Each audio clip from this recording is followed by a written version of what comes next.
national plan of action against our marine fisheries management. But then we have been able to address all these issues. A legal framework, including the Fisheries Act, now we have Regulation 2023. Our Fisheries Act is being gazetted by Attorney General's office, and it's ready for Parliament this week. Okay, kindly move closer to the microphone so we've been able to review our management plan, our plan of action, and then we've been able to also update our MCS systems. And then the other thing is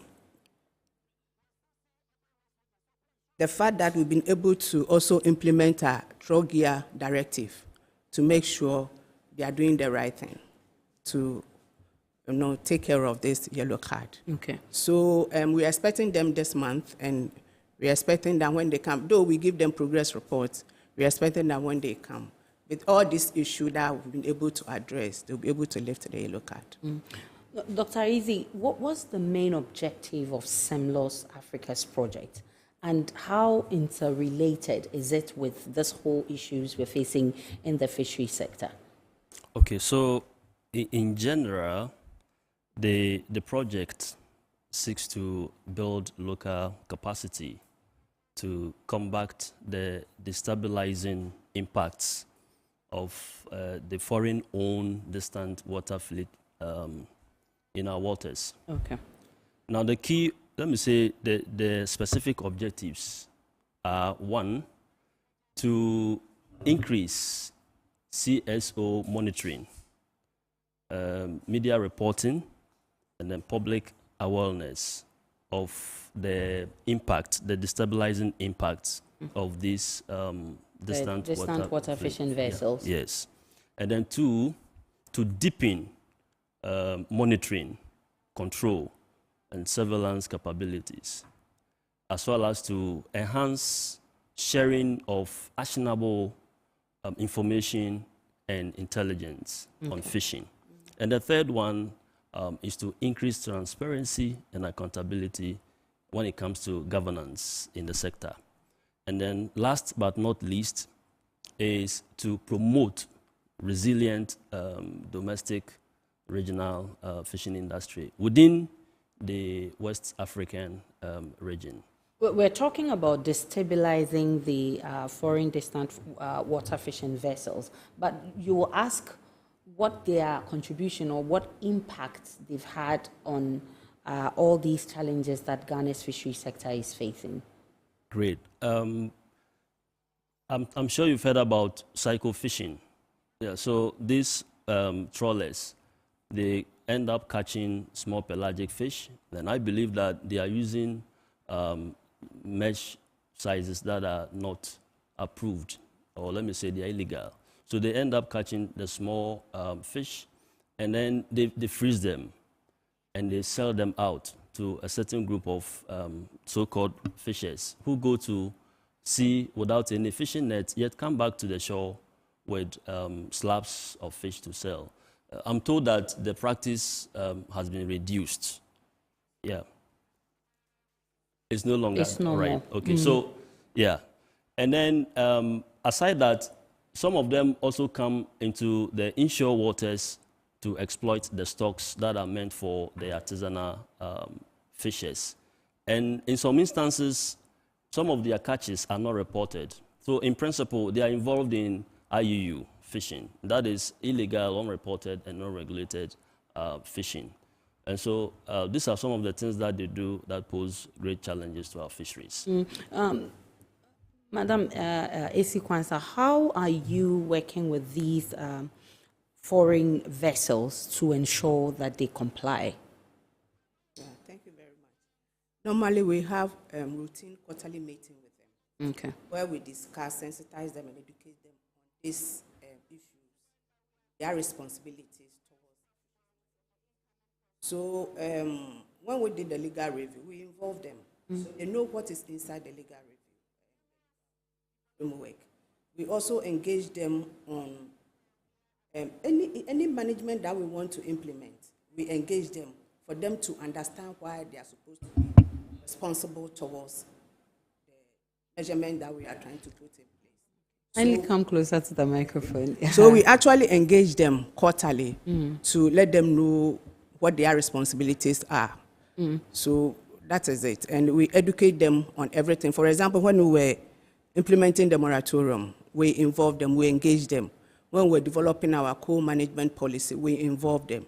So any measurement that we want to put in place, we do involve them, we engage them, sensitize and educate them. But in terms of dealing with this challenge, and of course, trying to avoid a red card, I want to understand what key measures you are implementing in terms of immediate, long-term or medium-term, so short, medium, and long-term measures that you are implementing. So now we are trying to implement the truck gear directive, which gives them the impetus to have a new gear than the old one they were using. So anytime they have to go for C, we have to inspect that gear to make sure that is the approved one they are using. When they come back, we also inspect it. They also have VMS, they all have transponders on their vessels, so we are able to monitor them from the office.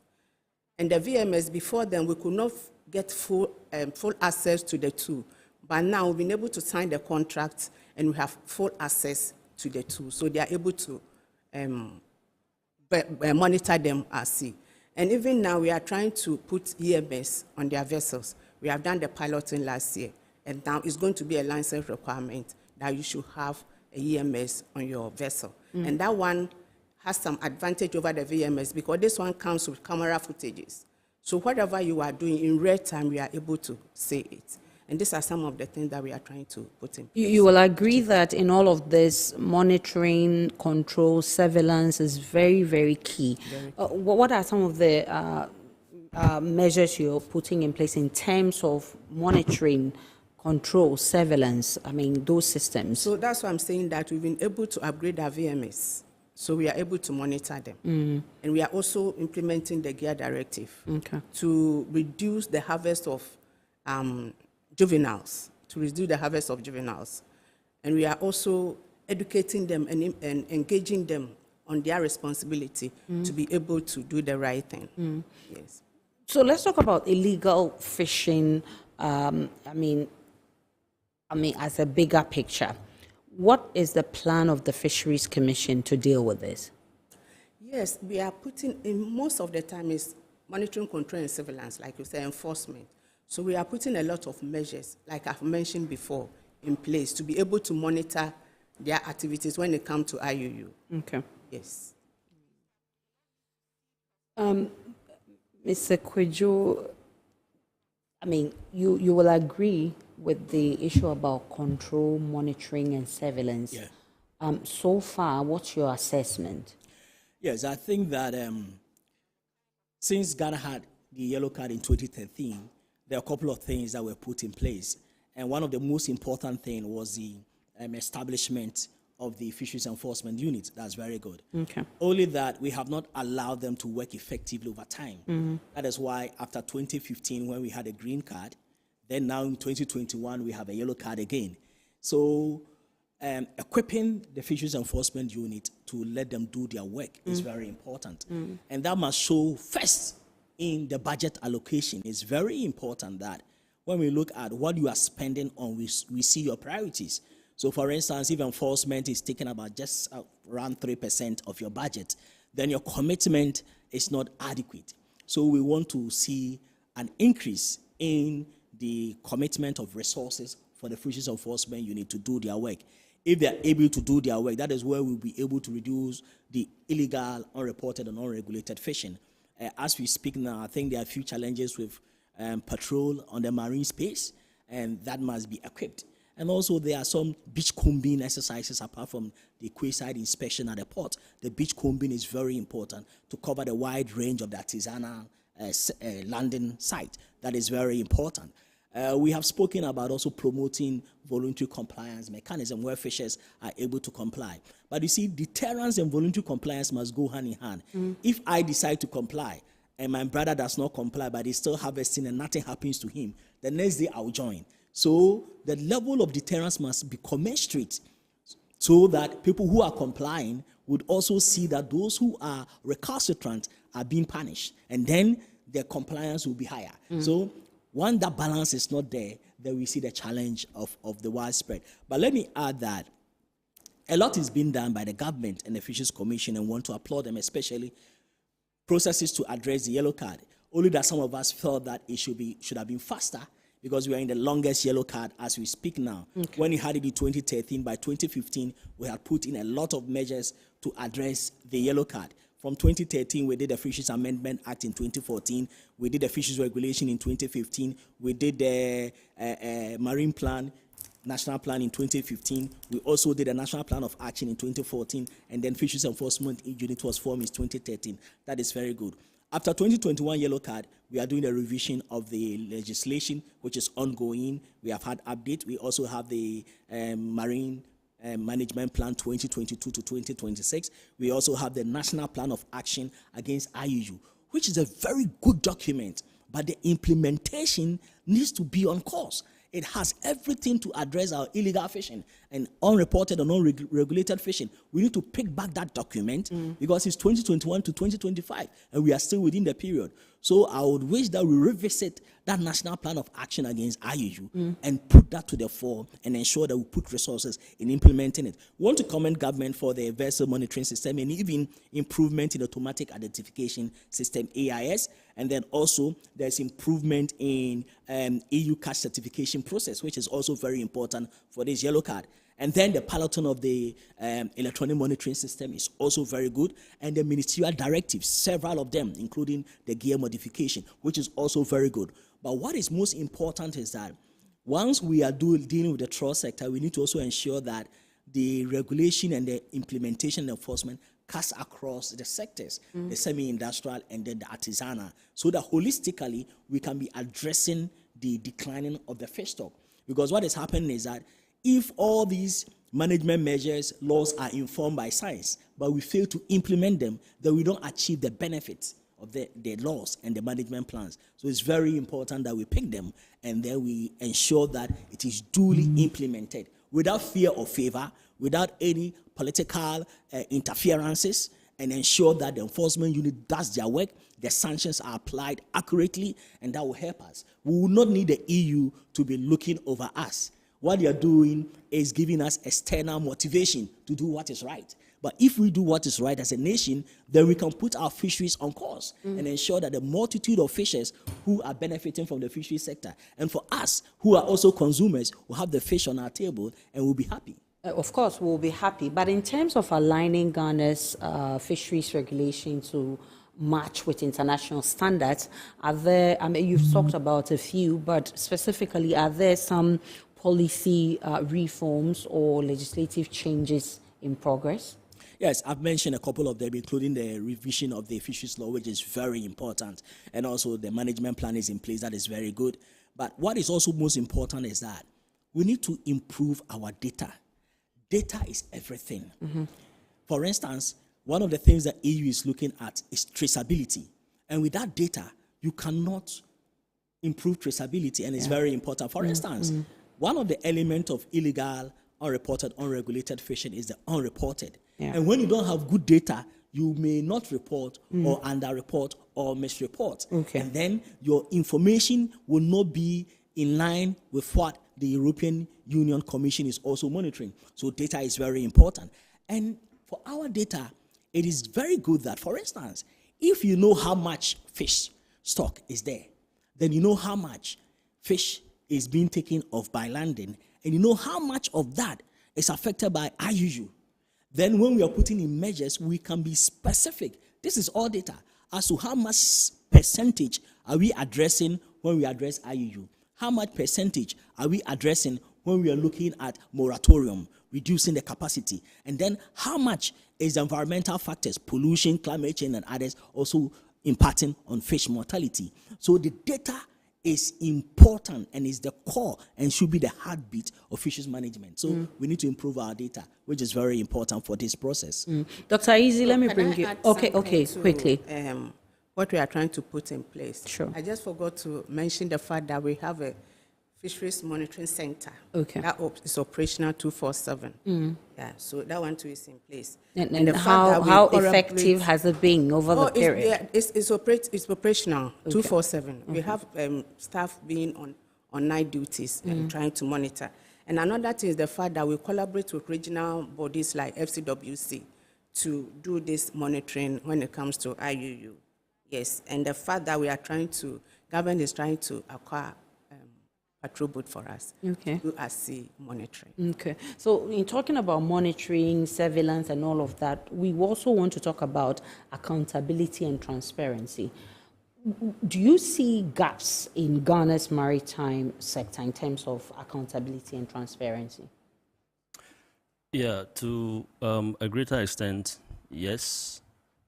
If you look at the monitoring system, maybe it's now going to be robust, but for some time now, it has never been all that robust to capture the illegalities that occur at sea. So I think that more needs to be done. I don't know if it has to do with infrastructure. You need more pieces of equipment to keep track of these illegalities.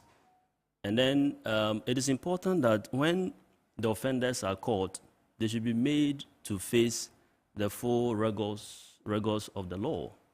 I've had an instances where some people are caught and at some point they are left off the hook.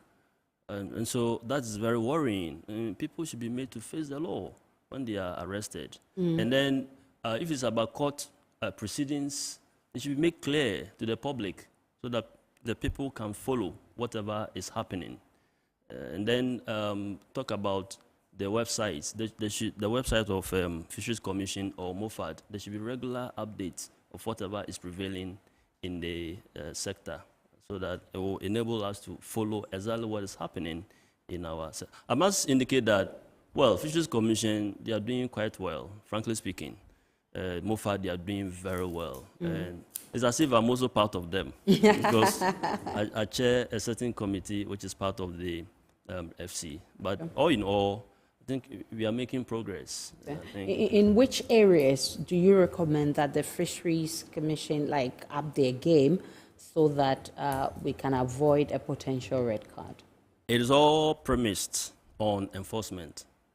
When the enforcement is up, high, it's expected that there will be high compliance. And once the people are complying with the rules and regulations, I know that the fisheries sector is going to be improved. Yeah. That's interesting.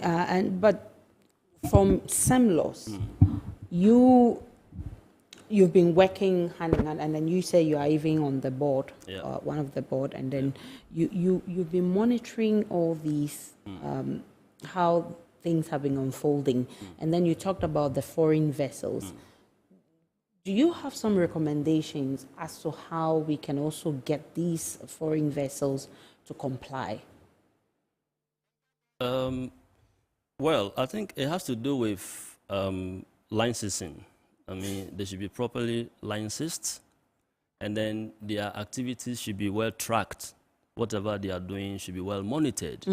I think when you go by this way, it will go a long way to help the industry to improve. But I don't know, maybe it's an opportunity for me to say this.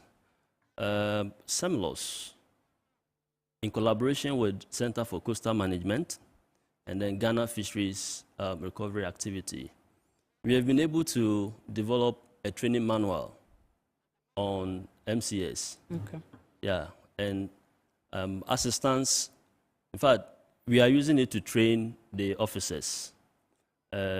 SEMLOS, that project, DWFV, we are looking at certain countries in West Africa. Talk about Cameroon, Benin, Ghana, Ivory Coast, Sierra Leone, Senegal, and Mauritania. At the moment, some training has taken place in some of these countries just to train the enforcement officers. Yeah, and so we are heading somewhere. Let me put it this way, and let us not forget that these talks we share them. Fish in plural, they do not need visas to go to other places. And so if you want to focus on Ghana, remember, they may migrate to other places that they will be subjected to overexploitation. So it is important that we look at the regional terrain. So SEMLOS is trying to train a lot of people within the region to ensure that our fisheries are well improved and managed. Well, amazing question. Do you receive enough support from government in trying to actually make the sector efficient? Okay, specifically. That they are trying to get us a patrol boat for us to be able to do assay monitoring. And also the government help us to review our legal framework with the regulation and the Fisheries Act. So I think we receive enough support from them. All right. This is Eye on Port. If you just joined us, it's Eye on Port. I've told you that we're being sponsored by a lot more people. Serene Insurance, Gold PLC. It's powered by GPHA. We'll take a break. When we return, there's more in this conversation for you.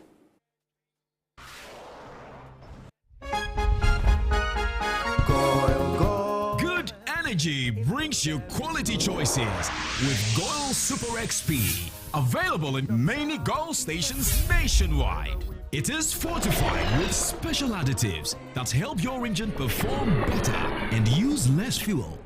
Branch into a Goil station today and energize your ride with Goil Super XP, compatible with most vehicles. Goil Super XP will feel ya, huh? Will be feel. Goil, good energy. Yeah, yeah. Electricity, then pay your taxes. Yeah. Our taxes, our future. Because you see, without our taxes, we wouldn't have good roads, good schools, better hospitals, street lights, and other very important social amenities. When we pay our taxes, we give our children free and quality education. Talga, my money too small. Why should I pay my tax? Look, small. Salifo, it doesn't matter how small or big your business or income is, you still have to pay your taxes. The little taxes from each and every one of us, when put together, could give your community clean water or that deprived school with tables and chairs. Please pay your taxes. It is your responsibility. It is your civic duty. It is the law.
MPS Terminal 3 is Africa's new state-of-the-art container terminal at Tema Port.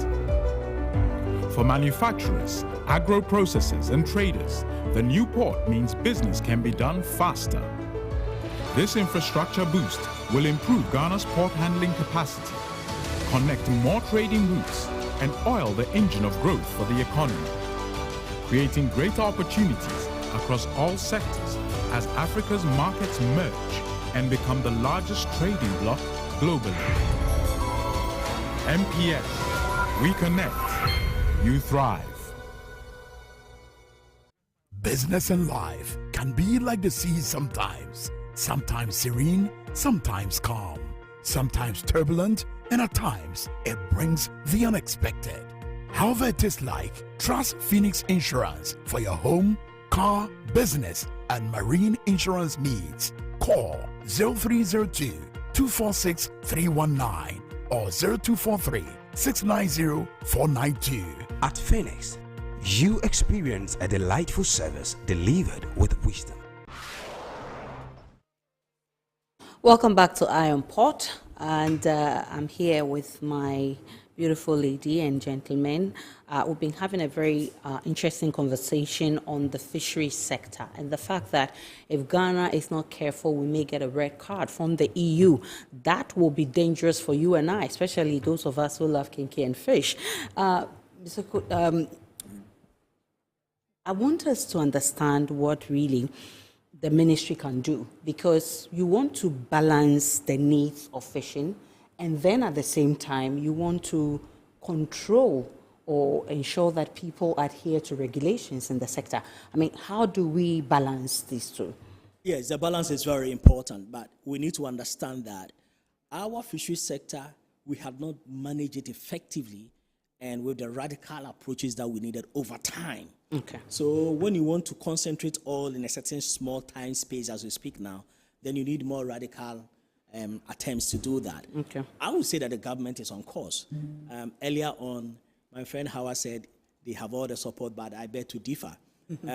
When you check the budgets that are allocated for them, even after they go to the process and Parliament approves their budget, less than 40% is what they are receiving. And if you're receiving less than 40%, you may not be able to adequately do what is there. Now, if you pick out the role and the funding of civil society and donor development partners from what the Fisheries Commission is doing, the resources is gone. So we need to encourage government to ensure that adequate budgets are made available for operations. Is very important. I know she cannot say that, so let me say that for her. But it's important that, as we have spoken about, implementing the laws through the deterrence mechanism, the enforcement, good sanctions, and ensuring that there is no favoritism and no interferences. We also need to bring on board the public. A lot of public awareness must take place for public to understand. For instance, certain management measures, for instance, if you are doing moratorium, people may not understand why you're doing that. If you're doing closed season, some people may think we need more fish. Why are we closing? So we need a lot of the education around this. Then also, for the artisanal fishers themselves, we need to ensure that, for me, I say that there is need for some governance interaction to ensure that it go beyond just the leadership who are participating in the discussion to more mobilization of the grassroots and then training them, building their capacity, support the action. Because you see, the individual fishers on the field, they are those who are going to fish and they are using all these illegal fishing gears here and there. And sometimes most of the leadership are not directly involved in the day-to-day fishing. So we must look at bridging the gap from the governance interactions at the top to the grassroots. Is very important. But it's also important, as have already been said by Evans, the improving the reporting mechanism and sharing of information is so important that academia, civil society, media can all access this information. Then we can also contribute our ideas. Because you see, I always say this, fisheries is a natural resource and it's for all of us. It's only heard on our behalf by the president through the ministry. True. So we all are all stakeholders. We all have a stake. So we must be part of the process. It's very important. Then the issue of capacity building is so good because it talks about the competence. For instance, a fisheries enforcement officer can be on a field, but if he does not have the capacity to know what is illegality, that is an issue. I've had an issue where I have spoken to and done some training for fisheries enforcement officers, and I said, look, you get out there, you are looking for illegal nets, so as soon as you see a monofilament rubber net, you jump on it. But a lot of multifilament nets that have small mesh sizes, which is more dangerous. So you don't have to be selective. It boils down on the competence, and it's very important in that regard. And especially the adjudication process, the prosecution chain. You need to ensure that the actors are more trained, they are more equipped, so that they understand the implication of using obnoxious substances. I remember some time back, I was making a delivery at a presentation to judges, and I said, if somebody used this type of chemical to fish, and then you eat the fish, as a judge, this is what happens to you. You may die, you may fall sick. And that discussion sometimes are not too clear. It is seen as, oh, a poor fisherman was looking for fish, so if he had used some chemicals or some illegal gears, maybe we consider it as such. But when we begin to see how serious this issue are, then we can now ensure that we apply the sanctions that we need to do. So it is very important. But the other point is that we need to ensure that the systems and structures work without any interference whatsoever. If they do so, we will see a lot of progress in our fisheries management processes and enforcement. And a lot of these things that already the AU have listed in the yellow card, we'll be able to address them, and we will not be afraid of the sanctions of a red card. So that's very important that we get to appreciate these processes and allow the system to work. Dr. Easy, what's the role of technology in all of this? Well, I must commend EGF.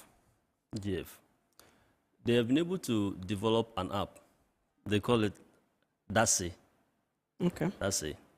And it's suspected that it will be rolled out, that will be used by fishers, so that when they go to sea and then they see any illegality, they can record that, and then that information can be transmitted to the Fisheries Commission, so that they can act on that. So here, technology has come to play. And so I'm expecting that that app will be patronized, and that the systems will be put in place to ensure that the transmission becomes swift, and that when Fisheries Commission receives the information about the offense, they will not relax, but do well to prosecute whoever is involved. Okay. Yeah. And then you were talking about electronic monitoring systems, where I think it's being piloted. The EMS, yeah. Where you have videos on board the vessels. So whatever they are doing, you're is recording. being recorded and being monitored real time. People are watching. Okay. Yes. And I think that should be scaled up. I don't know. It was being piloted, but it needs to be scaled up. Yeah. Where by end of first quarter next year, we'll be able to roll it out fully. Every industrial trawler will have that on board. Device on board. Yes.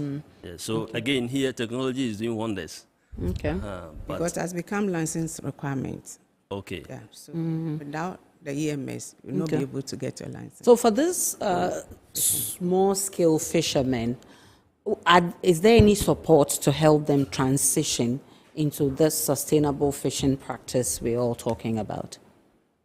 Yes. Currently, we are implementing the moratorium where we are trying to reduce effort to close open access to the fisheries. Now we are also trying to come out with reclassification where we put the canoes in categories. So they are kind of, we don't want to talk about it now, but we are trying to reclassify them and put them in groups so that we'll be able to reduce pressure on the resources. Okay. And we continue to educate and sensitize them to do the right thing, to be compliant with some of these laws. Okay. Yeah, it's a bit difficult, but we are doing our best. Yes. So we are all talking about sustainable fishing practices. You and I know that. Excuse me, and aside that, we just finished our gear audit in the small-scale fisheries. So very soon, the gear directive will be extended to that sector, including the canoe and the inshore. Okay. So the point I was making, Mr. Cheyamwa, we've been talking about sustainable fishing, and we know it doesn't just come. We need to put in a lot of efforts. You've mentioned some of the efforts that we need to put in place, and even where there are laws, implementation has been a problem. What are the incentives needed to actually make sure that we are playing along as we want sustainable fishing? I mean, we want to be there, do international standard, but what are the incentives? Yes, most importantly, we need to, of course, ensure that people have the information. information is very important. Why is it that I will have to stop doing this and do that? What is in it for me, the medium term to the long term? That information must be available. It's very important. The other thing is that we need to look at also our legal regime and the implementation. We seem to punish offenders, but mostly we do not have incentives for the good behavior. You need the two. So even though we have awards that are given, largely, it's not largely reflective. So we had been saying that, look, when we are putting in subsidies, we must make sure that the subsidies go to the good fishers. So for instance, if you have subsidies on premix fuel or giving outboard motors or net, if we have good data of good fishers, then we ensure that they are given the privilege so that it becomes an incentive to do what is right. It's very important. The other point is that also, if we have to have mechanisms that can encourage people to be willing to be part of the process, like if we want people to change their net, when we provide nets, those who are willing to bring forth their net, then we can give them some incentives around that, either a lower price or something that will encourage people want to come forth and do the right thing. We have seen in the past that there are a couple of fishing groups, for instance, in the past from Axim to Jomoro, they decided that they would not do light fishing for a period. And over 6 months, they were not doing light fishing. They saw others coming in. They even tried arresting some people. Then there were a whole frustration. So these are very important things that we can capitalize on. And when we do not, then it becomes a disincentive. So we have to look at opportunities to support the right things so that people have the motivation to do what is right. It's very, very important. The other point is that, for instance, we can be looking at issues of when there are, let's say, in some countries, they use other social interventions to support the process. For instance, if we see that a certain community is compliant to certain regulations, they could even be supported, let's say, registration of health insurance for them for free, which may not even be much in terms of the token, but it sends a very good signal that the little good thing you are doing, you are being recognized, somebody is watching you, and the person is happy to support the process. So that is very important. But I've also said that, also, if we don't enforce the law, it serves as a demotivation for those who are complying. And I've met a lot of fishers who have felt very bad. They are not using light fishing, they are not using others, but others are using, and they are not being arrested. So they feel that they are being punished for not doing the right thing, or they are being punished because they are good fishers, and that must not be the communication that we are sending forth. So these are the incentives that can really help in that regard. Then I would also encourage the ministry and the commission to be doing a lot of interaction with fishers off the normal ways that we do. Go to beaches, interact with them on a regular basis, and ensure that you are listening to them, you are talking to them. That brings you closer to the majority of fishers on the ground, because you see, I always say this, we are not managing the fish. We are managing the people who do the fishing. And in managing them, you need to ensure that your rapport with them, your interaction with them, your relation with them is very close. And that is where you can have them on board to be very progressive. But importantly, the fisheries co-management is a very important incentive, where fisher folks are part of the management, and then we must have some incentives through them. And that is why we have spoken that if we are giving premix and there is a levy, the benefit must be tied to co-management. If it's not tied to co-management, there is no incentive to promote fishers participating in fisheries management on the ground. So whatever we are putting in terms of subsidies and others, we must make sure there's a direct link to an incentive to be part of managing the fisheries, and that gives them the willingness to be part of the process. Okay, so Dr. Izzy, in all this EU yellow card that we're talking about, in terms of our international trade partners, does it have any implication with other international trade partners that we already have a yellow card? What are the implications? Well, so when you are given a yellow card, what it means, as explained by Jay, it means if you don't put measures in place, at some point you'll be given red card. And so your seafood which is expected to be exported to other countries, will be prohibited. I mean, you will not be given the chance to export your goods. Okay. And it will go a long way to be a challenge to your economic growth, because you derive economic benefit from exporting fish to other countries. So, and then you see, EU is not just one country, a couple of countries. And so if your products are being prohibited from being transported there, United States of America, equally, your goods might not be, let me say, exported there. And so international market, you may be let down, and that will go a long way to affect your economic growth. Yes. Manamesi question, as we speak, have we started seeing signs that our other trade partners are kind of maybe... Oh, no. No, Okay. we are still exporting our tuna Okay. to the EU countries, and it's Okay. fine. Do See, we the have- yellow card is just a warning. Okay. So we don't have problem exporting our tuna to the EU country. Do we have timelines? Has the EU given us timelines to make sure we deal with our challenges? That is the issues that were identified.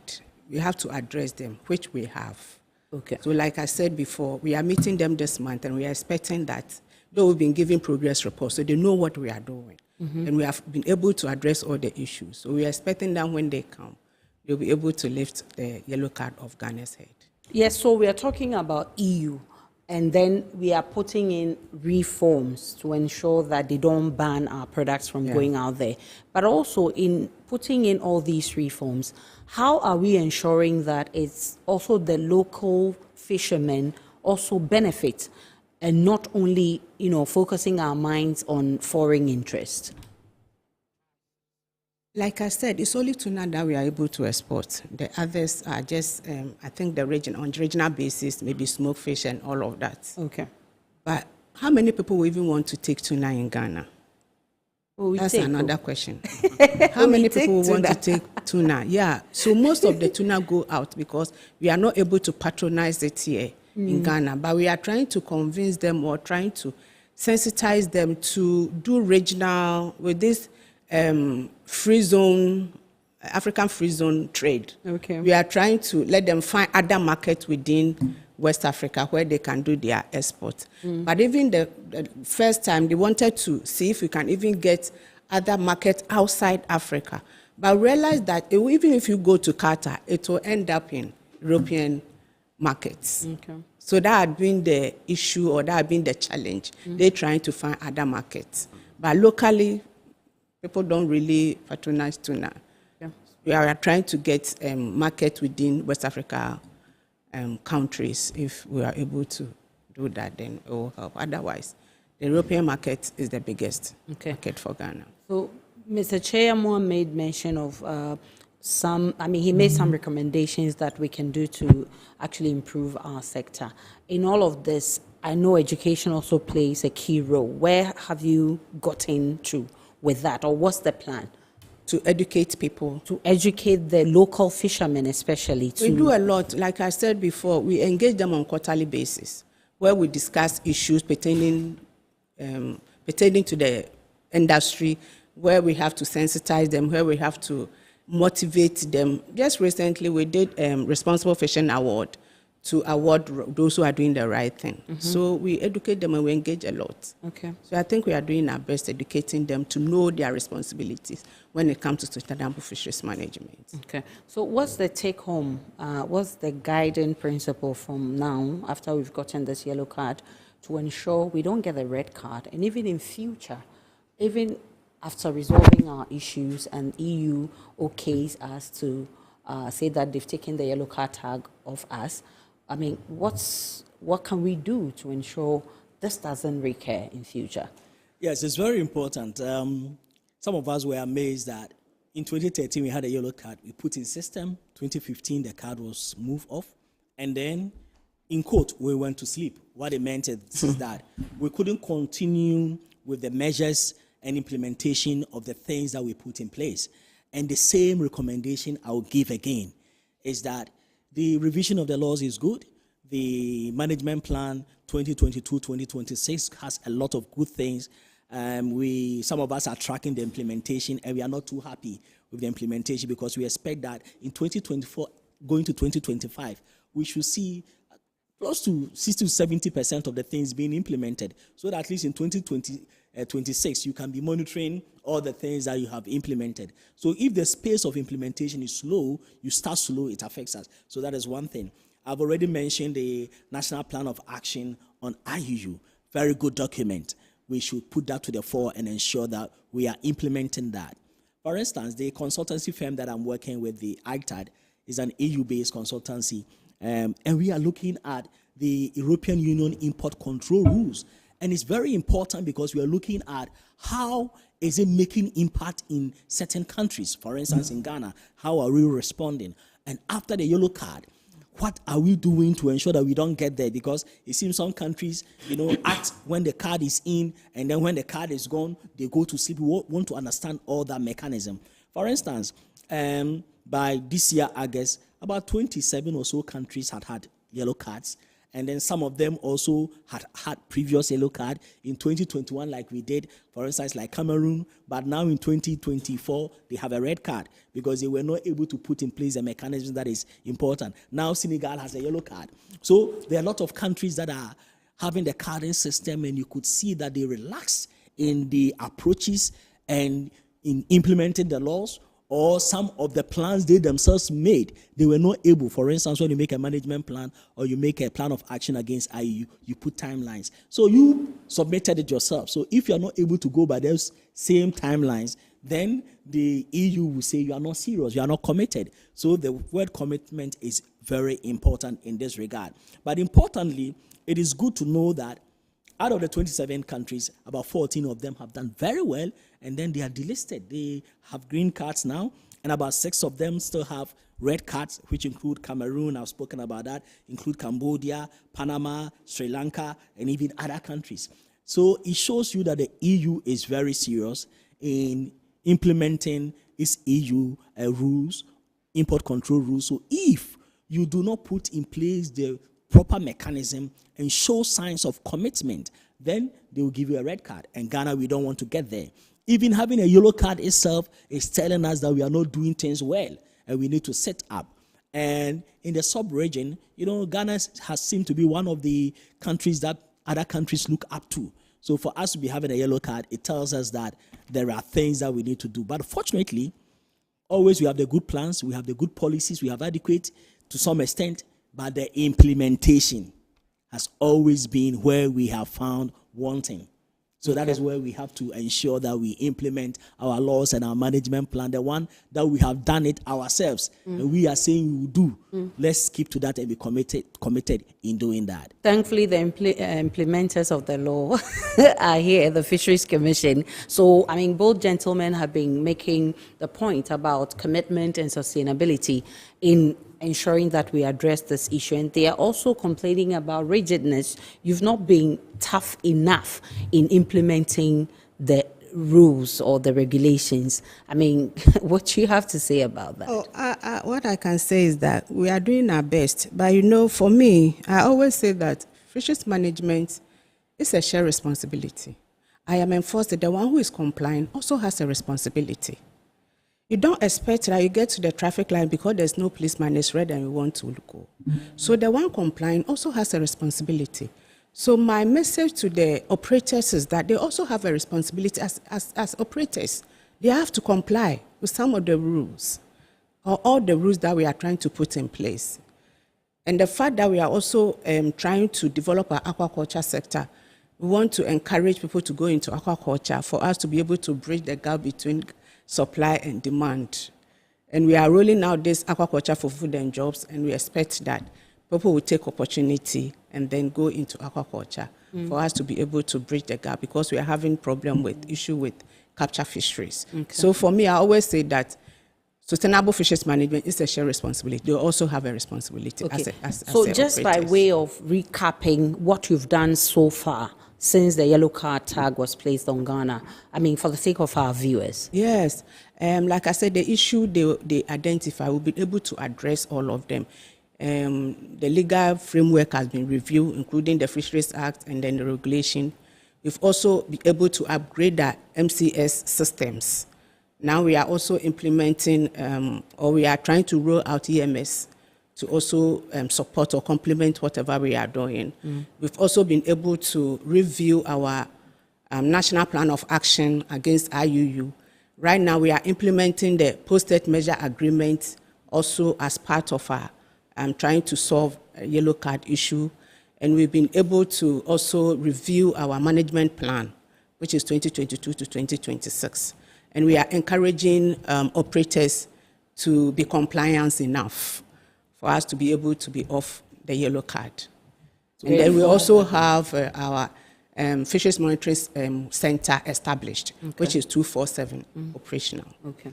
Let me add and commend the government for the electronic monitoring system. It is basically giving us a videographic and photographic evidence, rare time, of whatever it is happening on the fishing vessel, so that it could be monitored, so that you don't rely on human beings to do the monitoring. So the electronic monitoring system is a very good improvement of providing eyes and ears on fishing vessel, and we want to commend government for that. And we hope that we can, have the full operationalization on all vessels. Grateful for your time, lady and gentlemen. You want to add, just briefly? Yeah, there is this outstanding issue that has to do with Chinese fronting, that's Ghanaians fronting the Chinese to own vessels here in Ghana. Meanwhile, in principle, the vessels do not belong to the Ghanaians, but the Chinese. And they end up destroying our waters. So if measures can be put in place in such a way that in Ghana, the captains will be given the opportunity to buy vessels and then pay in installment, so that you can own our vessels. More, you call it indigenization. Have our own vessels. And then let me also quickly add that Ivory Coast. Okay, briefly. Ivory Coast and Cameroon. Cameroon has been given a red card because they are not putting in the right measures. Okay. Côte d'Ivoire, they are doing well. I think as it stands, they have not been given any red card because they are doing well. So you can learn from Ivory Coast and then do better. All right. That means that there's a lot of work to be done by the Fisheries Commission, because we don't want to get there. So, Madam AC and your team, you have a lot of work to do. AC Boda is Director for Marine, the Fisheries Commission. Dr. Kwesi Aizi is a researcher, DWFV project, fisheries scientist and lecturer at the Cape Coast University, and also Kwejo Che Yamwa also joined us for this discussion. I'm grateful, gentlemen and lady, for tonight. My name is Aisha Ibrahim. This has been Eye on Port, powered by GPHA. Have a good evening.